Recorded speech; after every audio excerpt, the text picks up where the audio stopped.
मित्रों, आज आप सबके समक्ष प्रस्तुत है मुंशी प्रेमचंद की कहानी परीक्षा। नादिर शाह की सेना ने दिल्ली में कत्लेआम कर रखा है। गलियों में खून की नदियां बह रही हैं। चारों तरफ हाहाकार मचा हुआ है। बाजार बंद है। दिल्ली के लोग घरों के द्वार बंद किए जान की खैर मना रहे हैं। किसी की जान सलामत नहीं है। कहीं घरों में आग लगी हुई है, कहीं बाजार लुट रहा है। कोई किसी की फरियाद नहीं सुनता। रईसों की बेगमें महलों से निकाली जा रही हैं और उनकी बेहुरमती की जाती है। ईरानी सिपाहियों की रक्त पिपासा किसी तरह नहीं बुझती। मानव हृदय की क्रूरता, कठोरता और पैशाचिकता अपना विकरालतम रूप धारण किए हुए हैं। इसी समय नादिर शाह ने बादशाही महल में प्रवेश किया। दिल्ली उन दिनों भोग विलास की केंद्र बनी हुई थी। सजावट और तकल्लुफ के सामानों से रईसों के भवन भरे रहते थे। स्त्रियों को बनाव श्रृंगार के सिवा कोई काम न था। पुरुषों को सुख भोग के सिवा और कोई चिंता न थी। राजनीति का स्थान शेर व शायरी ने ले लिया था। समस्त प्रांतों से धन खींच खींच कर दिल्ली आता था और पानी की भांति बहाया जाता था। वेश्याओं की चांदी थी। कहीं तीतरों के जोड़े होते थे, कहीं बटेरों और बुलबुलों की पालियां ठनती थीं। सारा नगर विलास निद्रा में मग्न था। नादिर शाह शाही महल में पहुंचा तो वहां का सामान देखकर उसकी आंखें खुल गईं। उसका जन्म दरिद्र घर में हुआ था। उसका समस्त जीवन रणभूमि में ही कटा था। भोग विलास का उसे चस्का न लगा था। कहाँ रणक्षेत्र के कष्ट और कहाँ सुख साम्राज्य। जिधर आंख उठती थी उधर से हटने का नाम न लेती थी। संध्या हो गई थी। नादिर शाह अपने सरदारों के साथ महल की सैर करता और अपनी पसंद की चीज़ों को बटोरता हुआ दीवाने खास में आकर कारचोबी मनसद पर बैठ गया। सरदारों को वहाँ से चले जाने का हुक्म दे दिया। अपने सब हथियार खोलकर रख दिए और महल में दरोगा को बुलाकर हुक्म दिया, मैं शाही बेगमों का नाच देखना चाहता हूँ। तुम इसी वक्त उनको सुंदर वस्त्रभूषणों से सजाकर मेरे सामने लाओ। खबरदार, जरा भी देर न हो।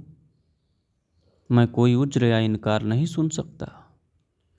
दारोगा ने यह नादिर शाही हुक्म सुना तो होश उड़ गए। वह महिलाएं जिन पर कभी सूर्य की दृष्टि भी नहीं पड़ी कैसे इस मजलिस में आएंगी। नाचने का तो कहना ही क्या। शाही बेगमों का इतना अपमान कभी न हुआ था। हाँ, नर पिशाच दिल्ली को खून से रंग कर भी तेरा चित्त शांत नहीं हुआ। मगर नादिर शाह के सम्मुख एक शब्द भी जवान से निकालना अग्नि के मुख में कूदना था। सिर झुकाकर आदाब बजा लाया और आकर रनिवास में सब बेगमों को नादिर शाही हुक्म सुना दिया। उसके साथ यह इत्तला भी दे दी कि जरा भी तामुल न हो, नादिर शाह कोई उज्र या हीला न सुनेगा। शाही खानदान पर इतनी बड़ी विपत्ति कभी नहीं पड़ी। पर इस समय विजयी बादशाह की आज्ञा को शिरोधार्य करने के सिवा प्राण रक्षा का अन्य कोई उपाय नहीं था। बेगमों ने यह आज्ञा सुनी तो हतबुद्धि सी हो गईं। सारे रनिवास में मातम सा छा गया। वह चहल पहल गायब हो गई। सैकड़ों हृदयों से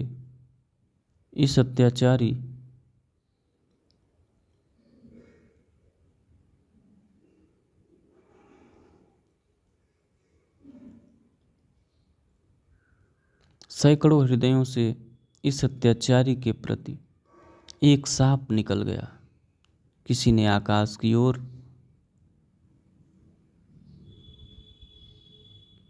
सहायता याचक लोचनों से देखा, किसी ने खुदा और रसूल को सुमिरन किया, पर ऐसी एक महिला भी न थी जिसकी निगाह कटार या तलवार की तरफ गई हो। यद्यपि इनमें कितनी ही बेगमों के नसों में राजपूतानियों का रक्त प्रवाहित हो रहा था, पर इंद्रिय लिप्सा ने जौहर की पुरानी आग ठंडी कर दी थी। सुखभोग की लालसा आत्मसम्मान का सर्वनाश कर देती है। आपस में सलाह करके मर्यादा की रक्षा का कोई उपाय सोचने की मोहलत न थी। एक एक पल भाग्य का निर्णय कर रहा था। हताश होकर सभी ललनाओं ने पापी के सम्मुख जाने का निश्चय किया। आंखों से आंसू जारी थे, दिलों से आहें निकल रही थीं, पर रत्न जटित आभूषण पहने जा रहे थे। अश्रु सिंचित नेत्रों में सुरमा लगाया जा रहा था और शोक व्यथित हृदयों पर सुगंध का लेप किया जा रहा था। कोई केस गूंथती थी, कोई मांगों में मोतियां पिरोती थी। एक भी ऐसे पक्के इरादे की स्त्री न थी जो ईश्वर पर अथवा अपनी टेक पर इस आज्ञा का उल्लंघन करने का साहस कर सके।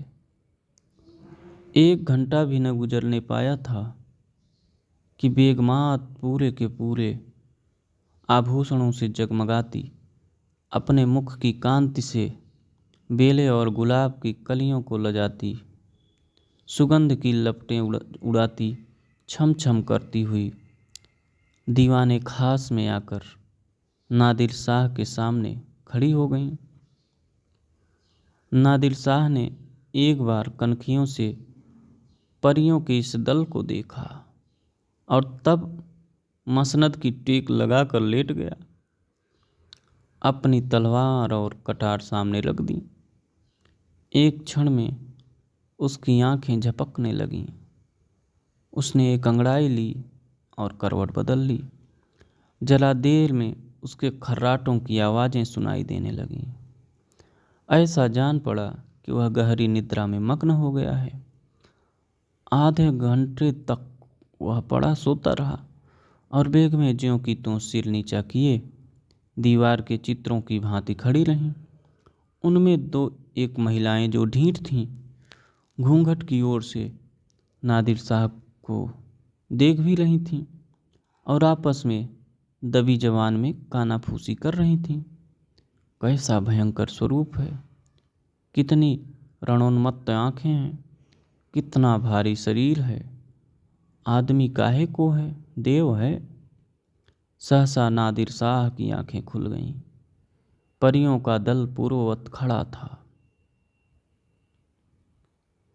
उसे जागते देखकर बेगमों ने सिर नीचे कर लिए और अंग समेटकर भेड़ों की भांति एक दूसरे से मिल गईं। सबके दिल धड़क रहे थे कि अब यह जालिम नाचने गाने को कहेगा, तब कैसे क्या होगा, खुदा इस जालिम से समझे। मगर नाचा तो न जाएगा, चाहे जान ही क्यों न जाए।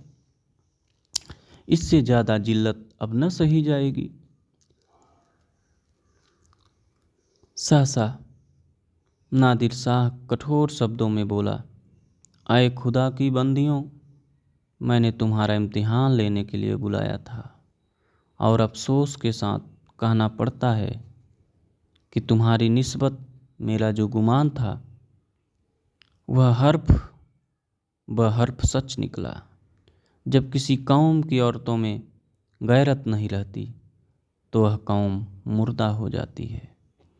देखना चाहता था कि तुम लोगों में अभी कुछ गैरत बाकी है या नहीं, इसलिए मैंने तुम्हें यहाँ बुलाया था। मैं तुम्हारी बेहुरमती नहीं करना चाहता था। मैं इतना ऐश का बंदा नहीं हूँ, वरना आज भेड़ों के गल्ले चराता होता। न इतना हवस परस्त हूँ, वरना आज फारस में सरोद और सितार की ताने सुनता होता, जिसका मज़ा मैं हिंदुस्तानी गाने से कहीं ज़्यादा उठा सकता हूँ। मुझे सिर्फ तुम्हारा इम्तिहान लेना था। मुझे यह देखकर सच्चा मलाल हो रहा है कि तुम में गैरत का जौहर बाकी न रहा। क्या यह मुमकिन न था कि तुम मेरे हुक्म को पैरों तले कुचल देती? जब तुम यहाँ आ गई तो मैंने तुम्हें एक और मौका दिया। मैंने नींद का बहाना किया। क्या यह मुमकिन न था कि तुम में से कोई खुदा की बंदी इस कटार को उठाकर मेरे जिगर में चुभा देती? मैं कलामे पाक की कसम खाकर कहता हूँ, कलामे पाक खुदा की, कि तुम में से किसी को कटार पर हाथ रखते देखकर मुझे बेहद खुशी होती। मैं उन नाजुक हाथों के सामने गर्दन झुका देता। पर अफसोस है कि आज तैमूरी ख़ानदान की एक बेटी भी यहाँ ऐसी नहीं निकली जो अपनी हुर्मत बिगाड़ने पर हाथ उठाती। हुर्मत मतलब इज्जत। अब यह सल्तनत जिंदा नहीं रह सकती। इसकी हस्ती के दिन गिने हुए हैं। इसका निशान बहुत जल्द दुनिया से मिट जाएगा। तुम लोग जाओ और हो सके तो अब भी सल्तनत को बचाओ, वरना इसी तरह हवस की गुलामी करते हुए दुनिया से रुखसत हो जाओगी। बस